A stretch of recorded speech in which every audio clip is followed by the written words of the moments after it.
Como CRC 891 Radio y en Telegram como Noticias CRC. Transcomer, puesto de bolsa de comercio, presenta a las 5 con Alberto Padilla.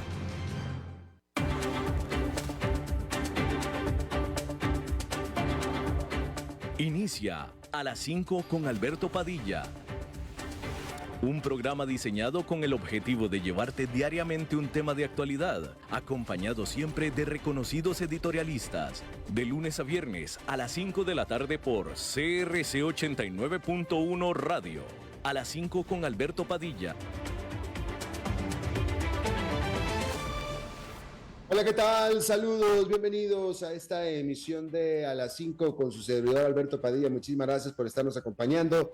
Gracias por estar ahí. Le mando cálidos saludos desde la señal de CRC 89.1 Radio en San José, Costa Rica, desde donde estamos transmitiendo hasta el punto en el tiempo y en el espacio en el que usted nos está escuchando, porque estamos saliendo en diferentes vías simultáneamente, por ejemplo en Facebook Live, en la página de este programa, A las 5 con Alberto Padilla.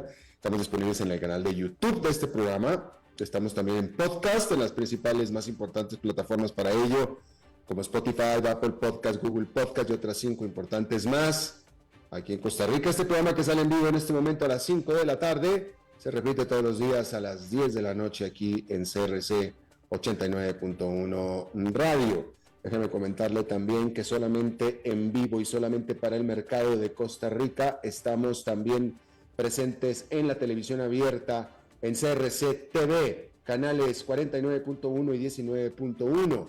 Estamos también en cable, en el canal 549 de Liberty, en el canal 54 de Plus TV y en el canal 63 de Cablevisión de Occidente. Solamente en vivo, solamente para el mercado de Costa Rica. El resto del mundo habla hispana nos puede ver, seguir a la hora que usted quiera, en el lugar que usted quiera, a través del aparato móvil de su predilección. En esta ocasión me acompaña al otro lado de los cristales, tratando de controlar los incontrolables, el señor Francisco León, don Pancho León, muchísimas gracias.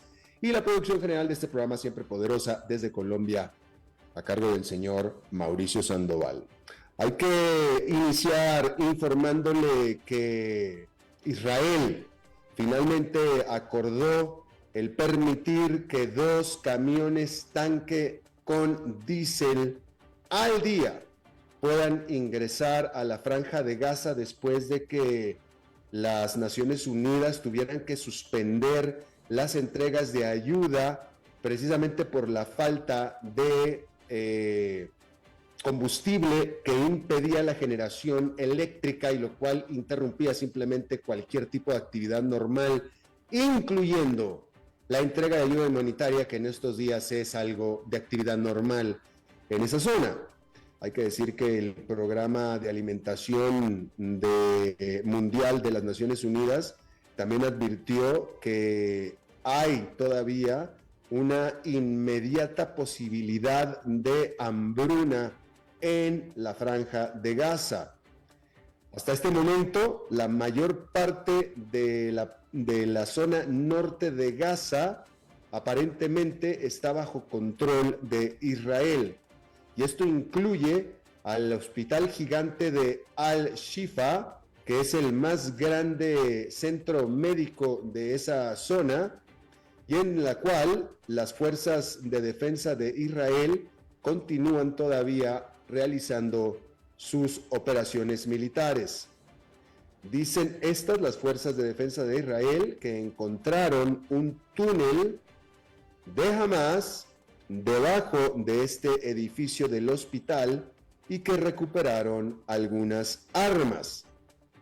También, al mismo tiempo, se descubrieron los cuerpos de 2 rehenes que habían sido tomados durante los ataques de Hamas a Israel el 7 de octubre. De esto no se tiene mayor información. No han dado las autoridades la información de dónde los encontraron, en qué condiciones y, más importante, cuándo se estima que hayan perecido, porque eso es importante. A este respecto, hay que decir que en este operativo que está haciendo las fuerzas de defensa de Israel sobre específicamente este hospital. Las fuerzas de defensa de Israel liberaron fotografías de lo que ellos, las fuerzas de defensa de Israel, aseguran son las entradas a túneles que usa Hamas y a los que accede directamente debajo del hospital, del edificio del hospital. Las fuerzas, y esto hay que recalcarlo muy bien, hay que fijarse bien de dónde viene la fuente, que son las fuerzas de defensa de Israel, quienes también aseguran que encontraron materiales de inteligencia, armamento y, como decíamos, los cuerpos de 2 de los rehenes que habían sido secuestrados desde el 7 de octubre. Hay que decir que al gobierno de Israel le aumenta la presión interna, sobre todo, para que haga progreso, para que encuentre progreso y haga avances en la liberación de los rehenes, no en que vaya a provocar la muerte de los rehenes, sino en que estos se liberen. Hay que decir que el gobierno de Israel tiene la esperanza de que esta toma del hospital de Al-Shifa presione al grupo militante Hamas, que es el grupo que gobierna a Gaza, los presione para que liberen al menos algunos de los rehenes que todavía mantienen. Eso es lo que está esperando Israel. ¿Cuál es la lógica de esto? No sabemos muy bien. Hay que decir que negociadores tanto de Qatar como de Egipto como de Estados Unidos, según los reportes, están tratando de llegar a un acuerdo con Hamas para que este grupo libere a docenas. Hay que recordar que se cree que se tienen más de 200 rehenes. Y según estos reportes, estos negociadores están tratando de que liberen varias docenas al menos de estos rehenes y que aparte entregue una lista detallada de quiénes son los otros rehenes y el total de los rehenes con los que tiene todavía retenidos Hamas, porque la realidad es que se asume que tiene alrededor de 200 o 220 rehenes, puesto que son gente que no se tiene conocimiento, que estaban el 7 de octubre en la mañana en sus casas y en sus lugares, que sucedió el ataque del 7 de octubre y ya no estuvieron más, y no se encontraron tampoco con sus cuerpos. Entonces, por tanto, se asume que están vivos rehenes por Hamas. Pero como no se tiene seguridad y certeza, precisamente es la parte de la negociación que se está teniendo con Hamas, para poder al menos tener la certeza de que están vivos si los tiene Hamas. A cambio de esto, esta es la negociación que se está teniendo, Israel liberaría a algunos palestinos, sobre todo mujeres y niños que tiene en prisiones, y permitiría mucho más entrada de ayuda a Gaza. Incluso pudiera negociarse que se termine la pelea, que termine Israel el avance. Ese es el reporte de lo que se estaría negociando por parte de estas personas de Qatar y de Estados Unidos. Y le dije yo, son de Qatar, de Estados Unidos y Egipto. Bien, pues ahí lo tiene usted. Terrible la situación en esa zona. Había algo que quería yo comentarle a este asunto. Hay dos fuentes, hay dos maneras de conseguir la información con respecto a lo que está pasando dentro de Gaza. Una es lo que dice el ejército israelí, y que es típicamente lo que nosotros le hemos estado informando aquí. Lo que pasa es que hay dos tipos de reporteros o dos tipos de periodistas, los que están de un lado de la frontera y los que están del otro. Los que están del otro, es decir, los que están en Gaza, son periodistas palestinos que están en Gaza y que están reportando acerca de cómo Israel está atacando Gaza. Y esa parte es verdad. Esa parte es verdad. Es imposible soslayar cuando viene un misil dirigido al aire. De hecho, ayer escuché la cifra oficial de que en todo este conflicto, que lleva poco más de un mes, han muerto 37 periodistas, la gran mayoría de ellos periodistas palestinos, en Gaza, víctimas de, como cualquier otro elemento de la población civil de Gaza. Y esta es una cifra histórica en Gaza de la cantidad de periodistas que han muerto. ¿Ok? Del lado de Israel, de ese lado, no ha muerto absolutamente nadie, ¿verdad? Pero entonces, están los periodistas del lado de Gaza, que son periodistas palestinos, que está bien, pero ellos están en la parte donde está el conflicto, y luego están los que están del otro lado, que son la gran mayoría, que dependen de la información que les da el ejército de Israel, y ese es el punto al que yo quería llegar. Entonces, la verdadera verdad, vamos a decirlo así, tiene que estar en algún punto medio entre ambos, porque tampoco podemos confiar en que todo lo que están informando los israelíes sea verdad, y tampoco lo que están reportando los periodistas palestinos en Palestina, en Gaza, que incluye la verdadera verdad de que les están cayendo misiles encima, incluyendo hasta que se mueren, es toda la verdad. ¿Me explico? Esa tampoco es toda la verdad. Eso es una verdad absoluta, pero no contiene los elementos contextuales que se necesitan para entender todo este conflicto, ¿no? Pero pues es otro punto. El punto es que para poder tener realmente un relato de todo, pues yo creo que la verdad está entre las dos partes, entre en algún punto medio, entre lo que está contando el ejército de Israel y lo que realmente está sucediendo en la Franja de Gaza. En fin, así es que, bueno, pues desde cualquier punto de vista, una situación muy, muy difícil. Hay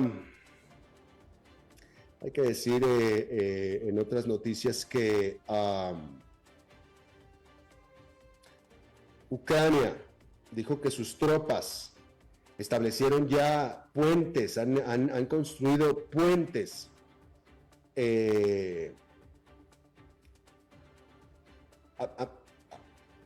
a ver, hay que decir que el frente de batalla de lo que ha conquistado Rusia dentro de Ucrania es hasta el río Dnieper. El río Dnieper es un río que en gran medida parte en dos lo que es la zona este de Ucrania. Los rusos cruzaron la frontera, invadieron Ucrania, avanzaron hasta el río Dnieper. De tal manera que actualmente la frontera entre Ucrania libre y la Ucrania ocupada es el río Dnieper. Bueno, Ucrania está reportando que logró poner puentes portátiles en el río Dnieper y cruzar al otro lado, cruzar hacia el otro lado de este río en la región de Kherson, en esta provincia sureña de Kherson. Y por supuesto que el haber cruzado, como están reportando los ucranianos, el haber cruzado este puente, pues marca un avance y un progreso que hace tiempo que no habíamos tenido la oportunidad de informar con respecto a la defensa y los esfuerzos que han estado haciendo los ucranianos por recuperar lo que los rusos les han invadido. Ya llevamos meses en que no se han reportado avances de este tipo, ¿sí? A este respecto, se reporta que oficiales respaldados por Rusia, eso es lo que dice la información, ni siquiera dice que son oficiales rusos, pero que son oficiales respaldados por Rusia, en la región de Kherson, han reconocido la presencia de fuerzas ucranianas en el lado este del río Dnieper, es decir, en la zona que todavía se supone que estaba ocupada por Rusia. Así es que esa sería, al parecer, la confirmación de este avance que está declarando Ucrania. Así es que ahí lo tiene usted. Hay que decirle que en África, Zimbabue declaró el estado de emergencia en la capital de Harare por un brote de cólera. Este brote de esta enfermedad que se basa en el agua y que se dispersa a través del agua, se estima que ha contagiado a miles de personas en este país de Zimbabue desde febrero, con las infecciones incrementándose de manera rápida en las últimas semanas. En el 2008 y 2009, un brote de cólera infectó a casi 100,000 personas y se estima que mató alrededor de 4,000. Así es que en este momento, estado de emergencia en el país de Zimbabue. Bueno, ahí lo tiene usted.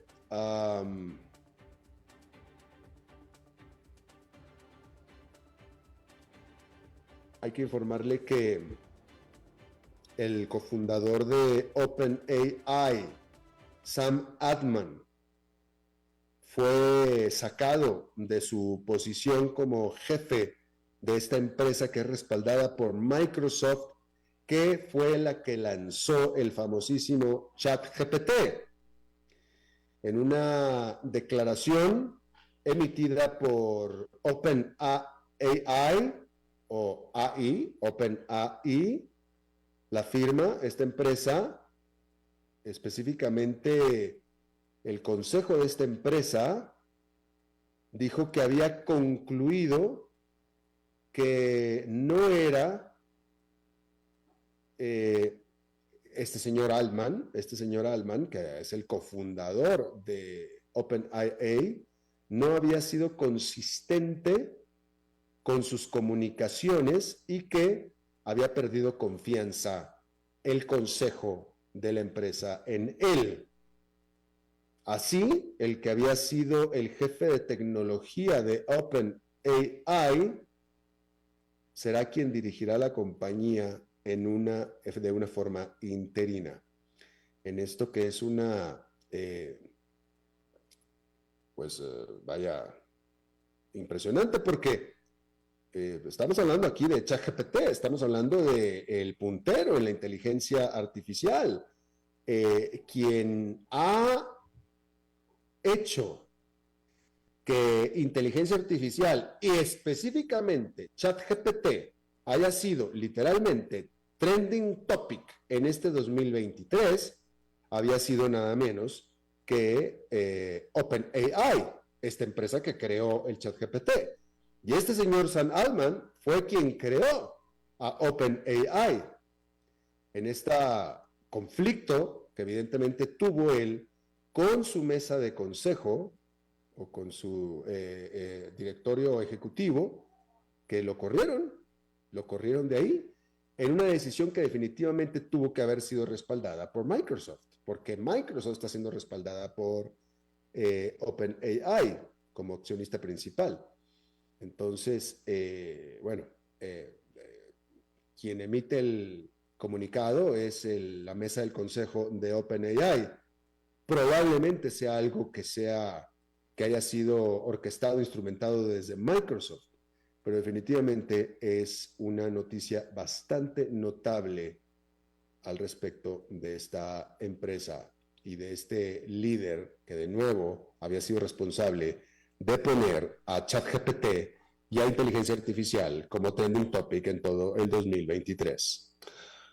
Bien, Amazon anunció que despedirá a cientos de sus empleados que trabajan específicamente en la división de su asistente a voz Alexa. de acuerdo a un comunicado emitido por un vicepresidente de Amazon de nombre Daniel Rush. Este gigante del comercio electrónico está realizando estos recortes de personal como parte de un cambio hacia el uso de una inteligencia artificial, hacia más uso de inteligencia artificial generativa, que le llaman ellos.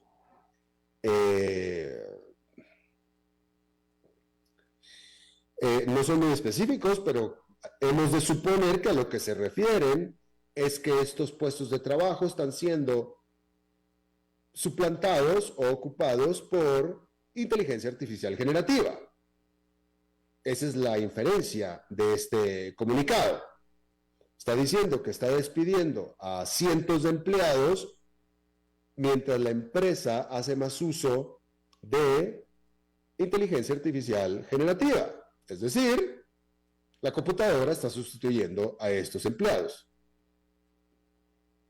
La tecnología, pues, que no es un fenómeno ni reciente ni exclusivo de Amazon.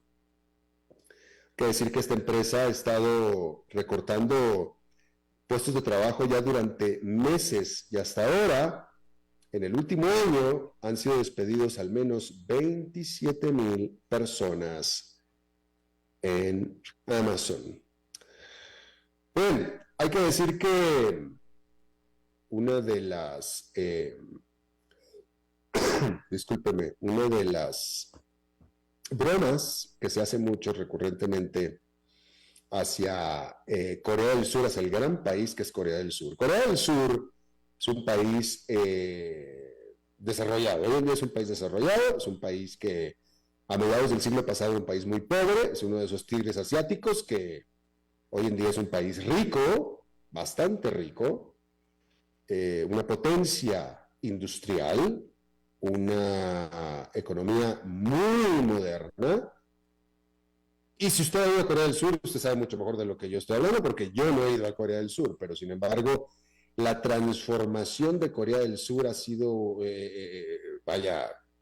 punto menos a la transformación misma que sufrió Japón, ¿no? De ser un país tremendamente pobre, específicamente Corea del Sur. Yo estaba hablando de Japón después de la Segunda Guerra Mundial, pero Corea del Sur jamás tuvo el poderío que tuvo Japón, que alguna vez sí lo tuvo, ¿verdad?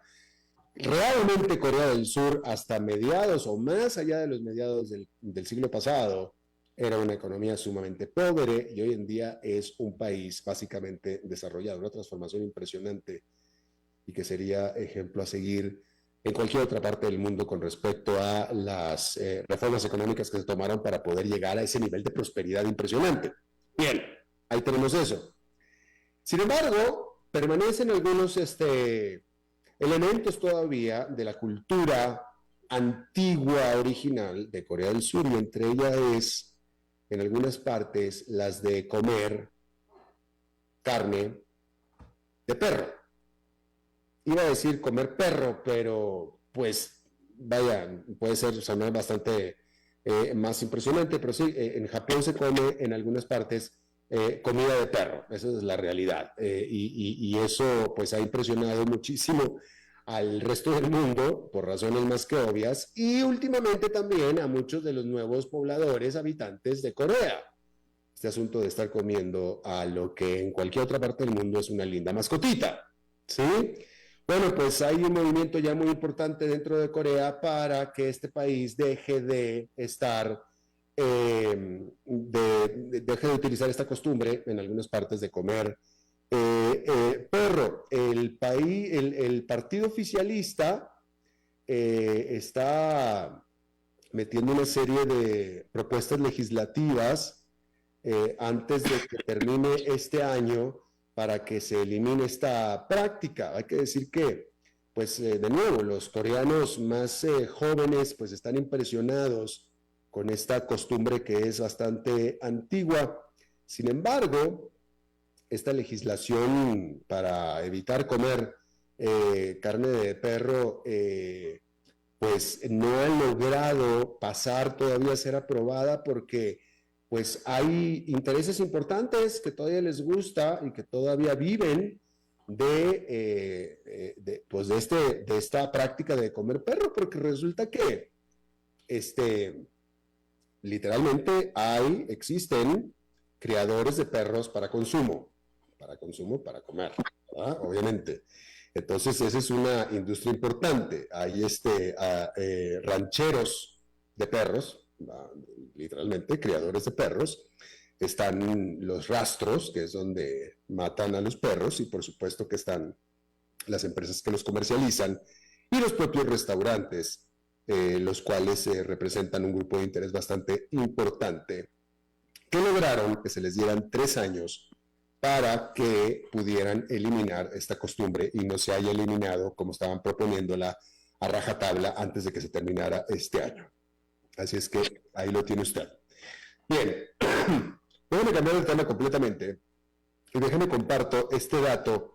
Pero tengo 2 datos para discutir con usted rápidamente, que son datos que está reflejando The Economist. El primero, que quería verlo con usted, es de que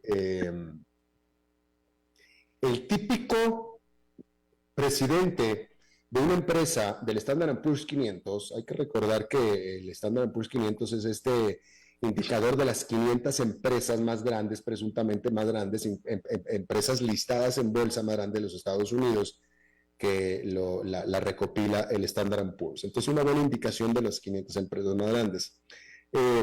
The Economist está reportando que el típico presidente de la típica empresa de Standard & Poor's 500 tiene una compensación anual salarial de $14 millones.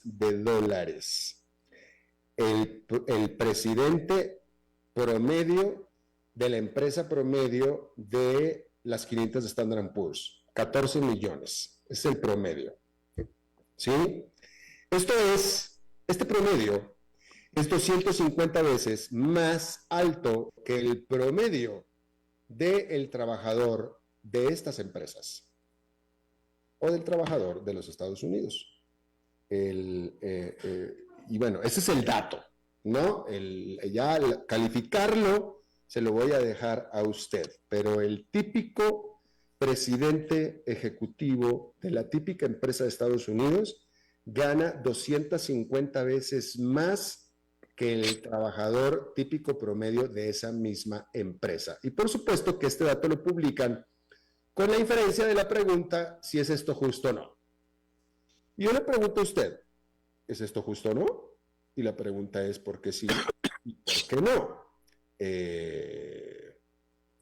Suena impresionante, ¿no? Pero este asunto de los salarios de los ejecutivos, de los presidentes ejecutivos, pues en teoría es un asunto de oferta y demanda. Eso es lo que en teoría es.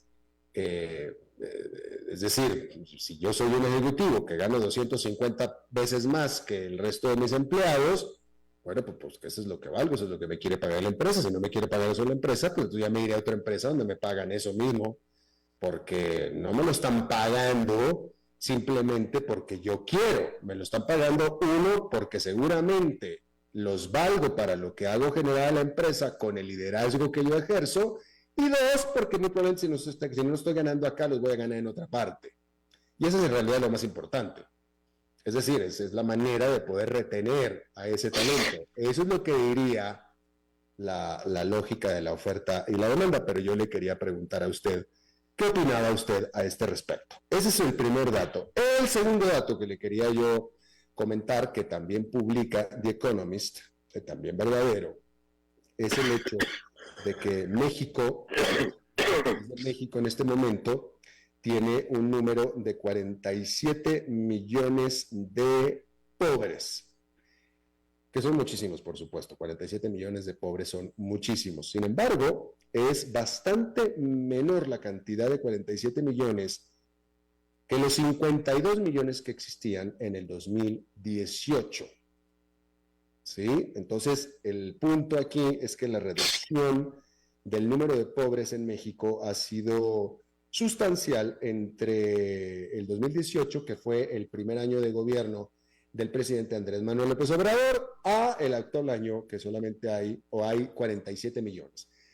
De nuevo, 47 son muchísimo, millones de pobres, pero son menos que los 52. Ahora la pregunta es, bueno, primero que nada, que qué buen dato, qué bueno que la reducción de la pobreza se está dando en México, pero ¿qué es lo que está generando la reducción de la pobreza en México? Uno pensaría inmediatamente que la reducción de la pobreza en una economía es función directa de crecimiento económico, ¿no? De inversión, ¿no? Pensaría que es, qué lindo sería que esta reducción de la pobreza fuera producto de una mayor cantidad de trabajos. Desafortunadamente en el caso de México no es así, en el caso de México en particular no es así. Esta reducción de la pobreza, si usted encuentra un pobre en la calle, si usted encuentra un pobre en la calle y que las estadísticas aparece como pobre, y usted a ese pobre le da un estipendio, usted le dice, venga a mi casa cada día, cada 2 semanas, y ahí en mi casa yo le voy a dar a usted 500 pesos cada vez que usted vaya, yo le voy a dar a usted 500 pesos, ese pobre sale de la pobreza, ese pobre ya no es pobre, porque ya tiene 500 pesos mensuales, sin hacer nada, porque usted se los está regalando. Entonces, para el pobre eso está muy bien, usted le está regalando dinero, qué bueno, una bendición para usted y para él, perfecto. Y ya lo sacó usted de la pobreza. Multiplique usted ese factor y entonces tenemos varios millones así.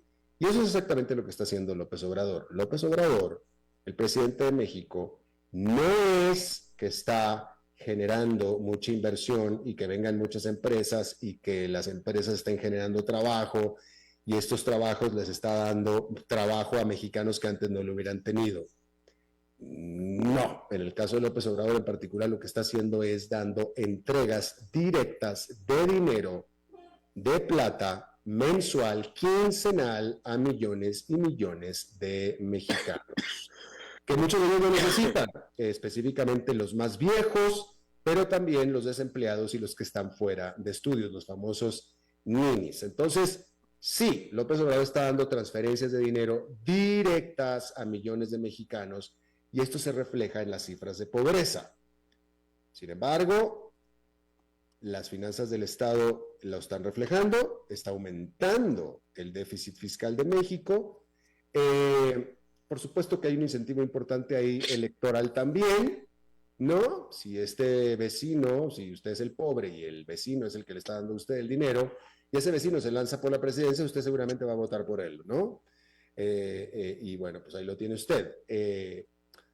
Yo prefiero ese lema que habla de que, bueno, entonces de tal manera que lo que está haciendo el presidente López Obrador es dinero a través de programas sociales o transferencias sociales.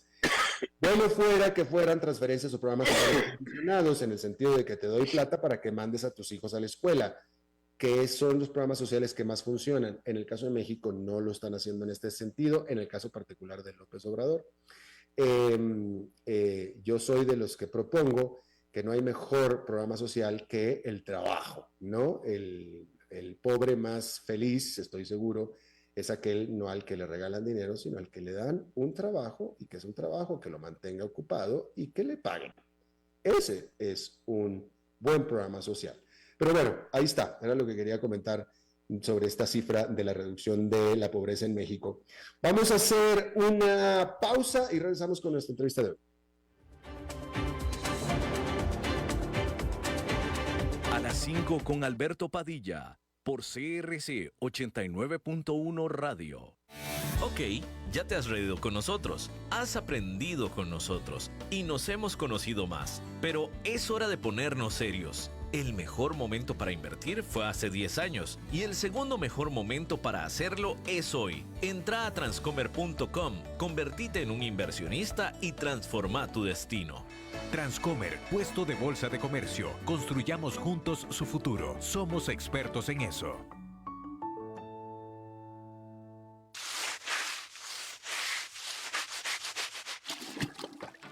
¿Están cansados de limpiar tanto el piso de su casa? No sufran más. Cambien esta cerámica con porcelanatos pulidos antibacteriales y súper fáciles de limpiar. En Porcerámica, número 1 en porcelanatos.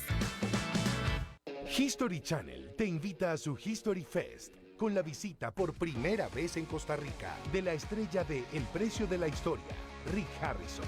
No te lo puedes perder. History Fest Costa Rica, sábado 18 de noviembre, en City Mall Alajuela, Costa Rica, desde las 12 del mediodía.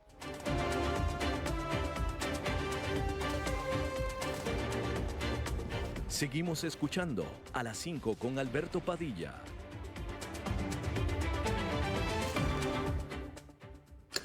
Bueno, pues muchísimas gracias por continuar con nosotros.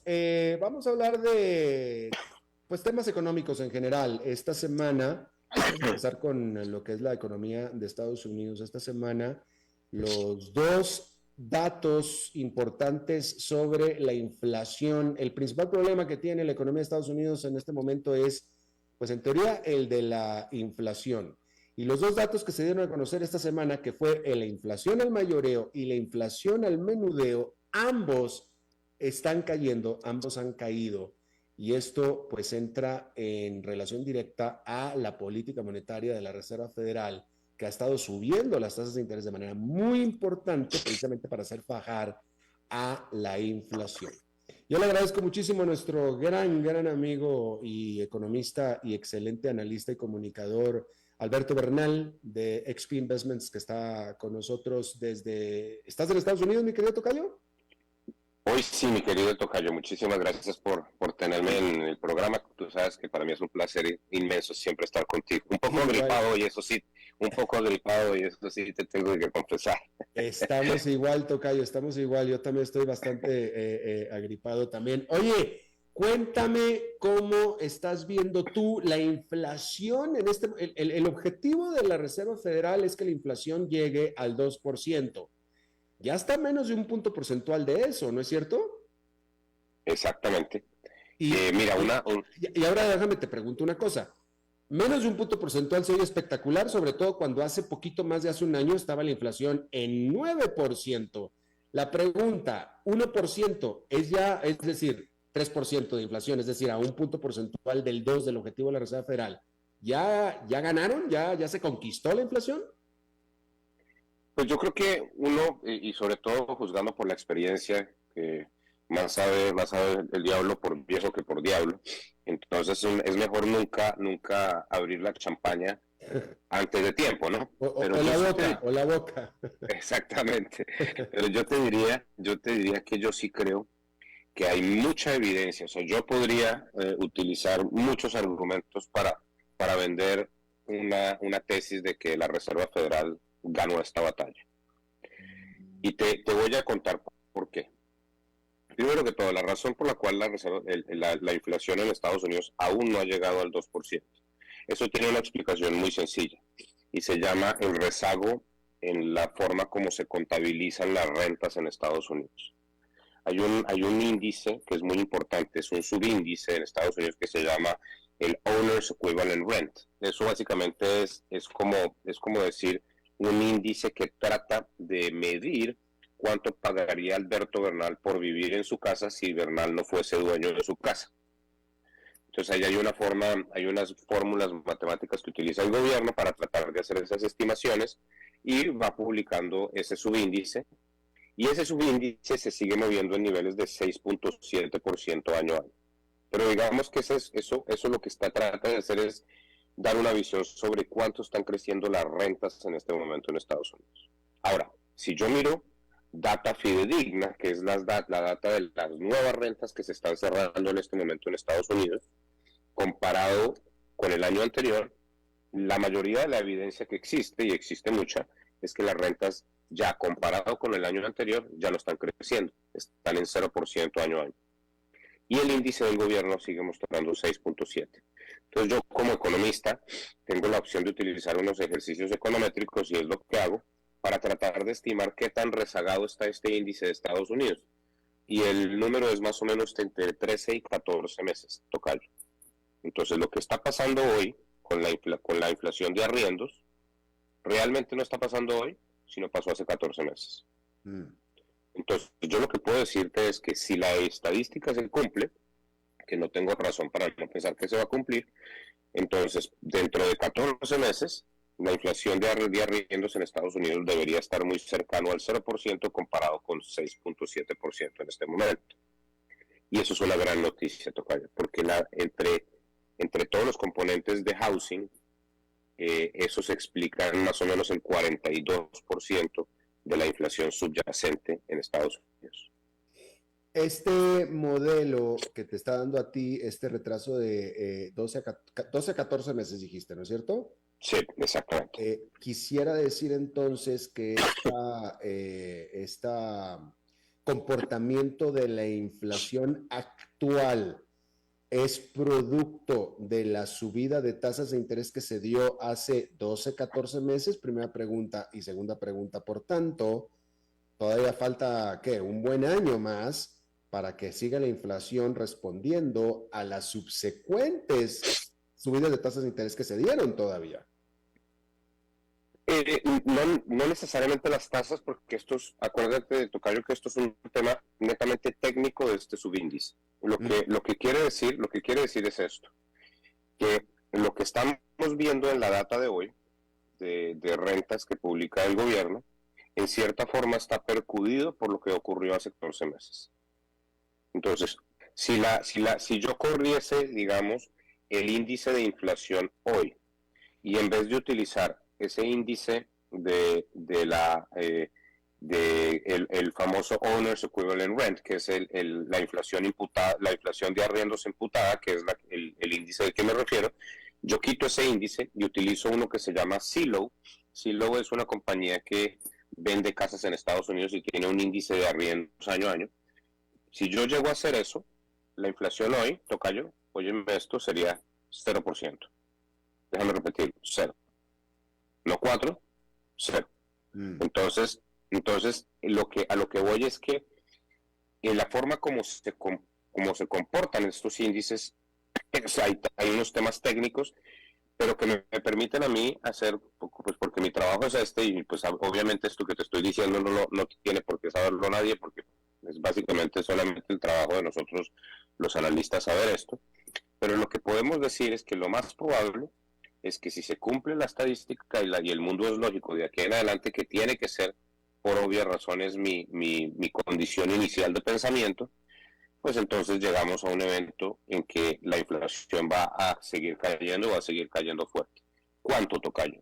Mira, para mí el número de Core PCE, que es el índice que sigue de cerca la Reserva Federal, se llama Core PCE, va a terminar el 2024, óyeme esto, en 2.1%.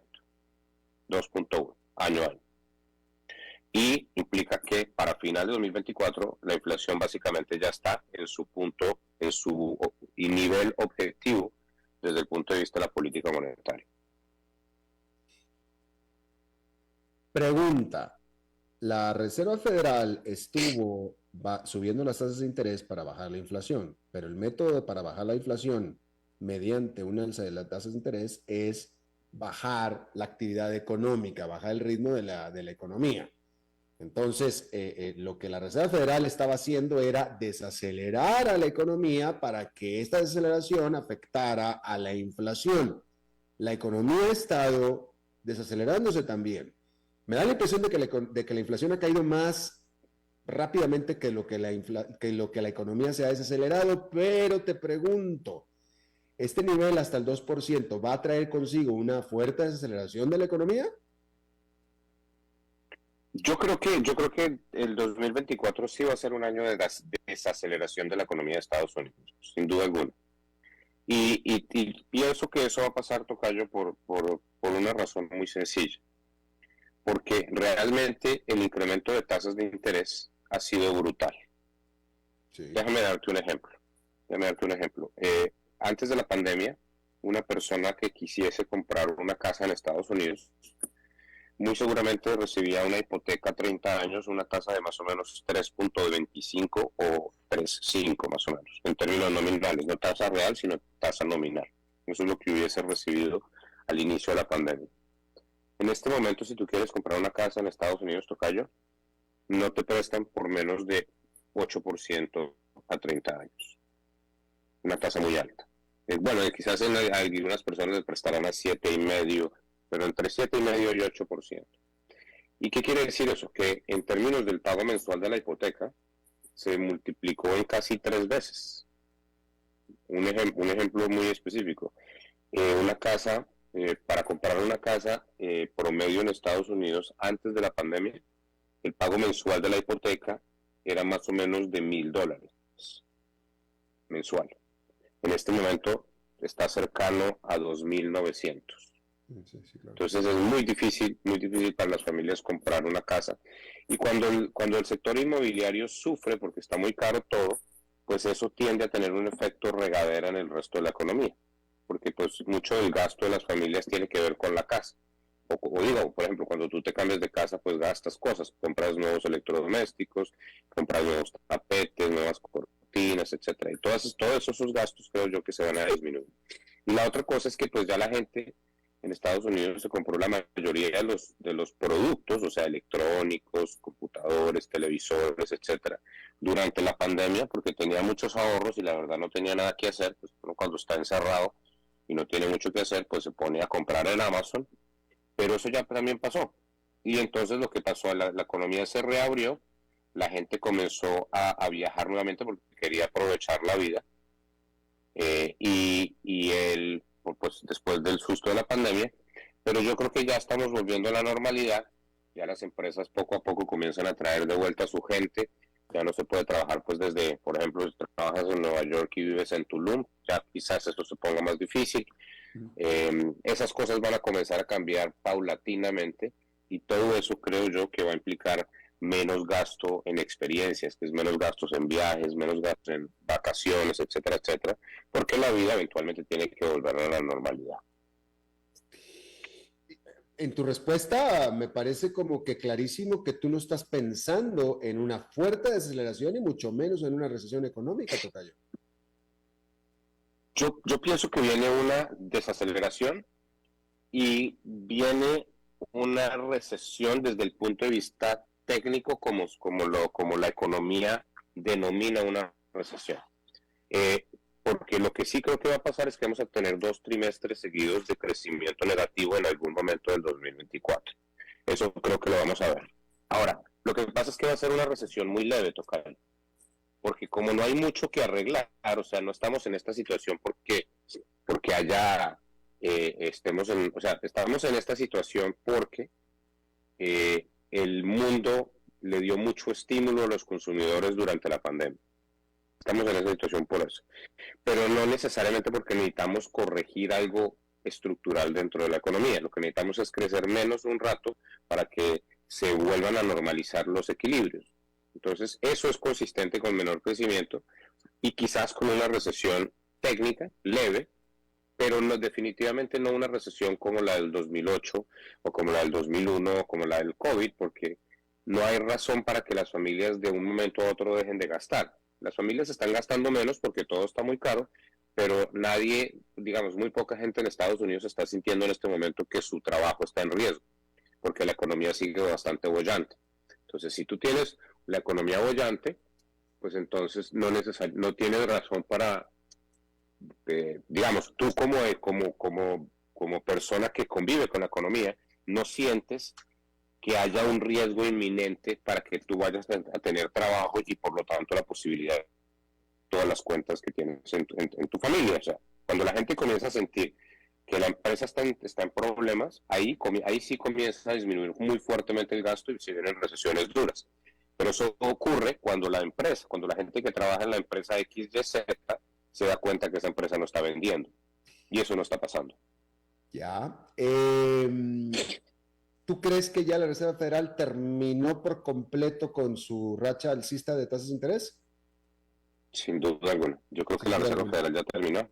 Ya. Y la verdad, vengo diciéndolo ya un par de meses, tocayo, me equivoqué la última. Si yo hubiese sido Jerome Powell, yo no hubiera subido las tasas de interés en julio, pero bueno, eso es lo que hubiera hecho yo. Pero yo creo que ya estamos en el final del incremento de tasas. Y creo que lo que se viene no es una situación donde se mantengan las tasas a este nivel durante todo el 2024, como piensan algunos, sino yo pienso que la Reserva Federal va a comenzar a disminuir tasas de interés en mayo del 2024. Antes de medio mes. Exactamente, mayo del 2024. ¿Y estás viendo un cuartito de punto porcentual o crees que pudiera ser hasta más agresivo? No, cuarto de punto porcentual. ¿Y qué? ¿Se iría cuarto por cuarto, literalmente? Yo creo que sería cuarto por cuarto.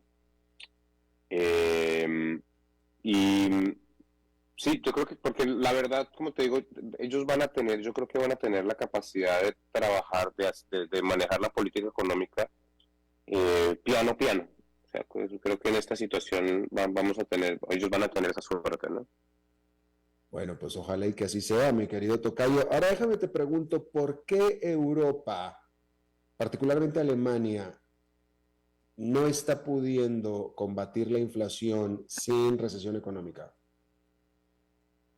Yo creo que en el caso de Alemania, es un poco más específico porque Alemania sigue siendo una economía extremadamente industrial. Y tocayo, realmente a Alemania sí le pegó mucho más duro todo lo que está ocurriendo, todo lo que ocurrió entre Ucrania y Rusia, por ejemplo. Por obvias razones, pues porque la industria necesita más energía. Entonces, pues digamos, una economía como la de Estados Unidos, que tiene mucho más componente tecnológico o de consultoría o de banca, etcétera, versus industrial, pues sí, más servicios, necesita menos energía. Alemania específicamente necesita mucha más energía. Y creo que esa es la principal razón por la cual por la composición de la economía de Alemania, perdón, por esa realidad es que ellos están viendo un decrecimiento y Estados Unidos no. Ya.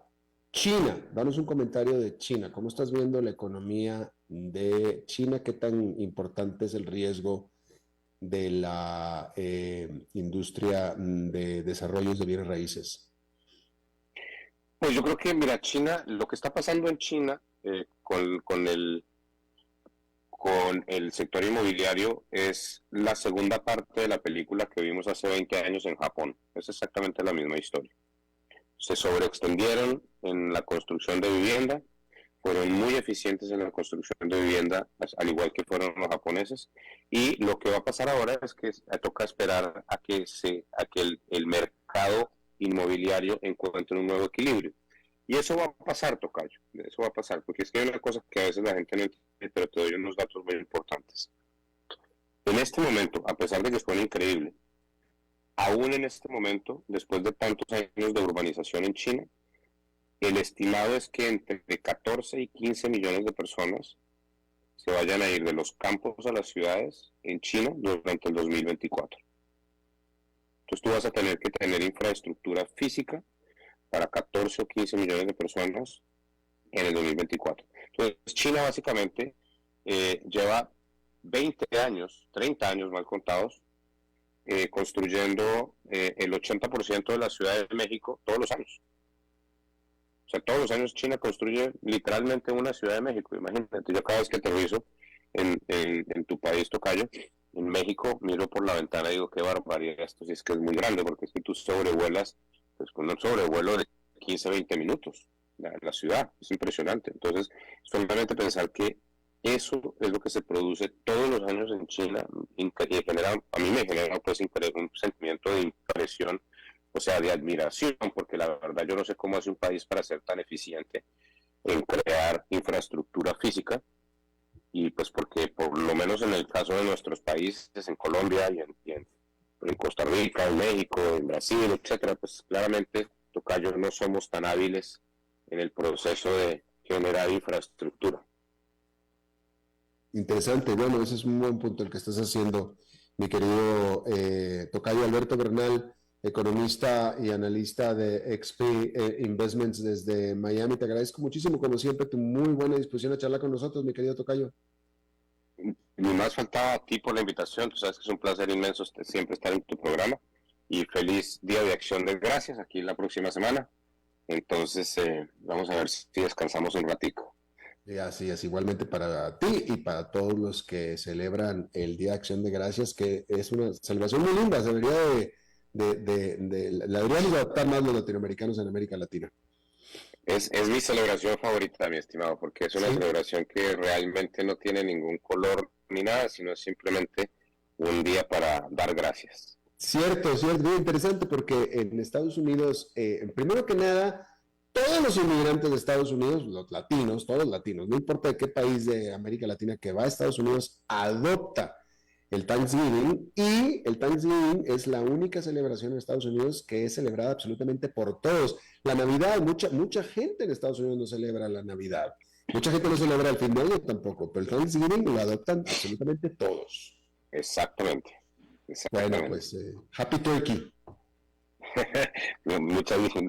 Muchísimas gracias, tocayo. Hasta luego. Un abrazo para todos. Bien, eso es todo lo que tenemos por esta emisión de A las 5 con su servidor Alberto Padilla. Muchísimas gracias por habernos acompañado. Espero que termine este día en buena nota, en buen tono, que tenga muy buen fin de semana y nos estamos reencontrando en la próxima. Que la pasen muy bien.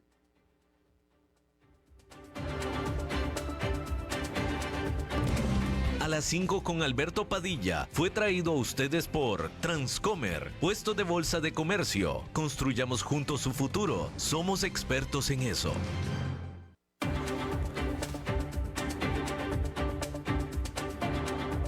Concluye A las 5 con Alberto Padilla. Un programa diseñado con el objetivo de llevarte diariamente un tema de actualidad, acompañado siempre de reconocidos editorialistas, de lunes a viernes a las 5 de la tarde por CRC 89.1 Radio. A las 5 con Alberto Padilla.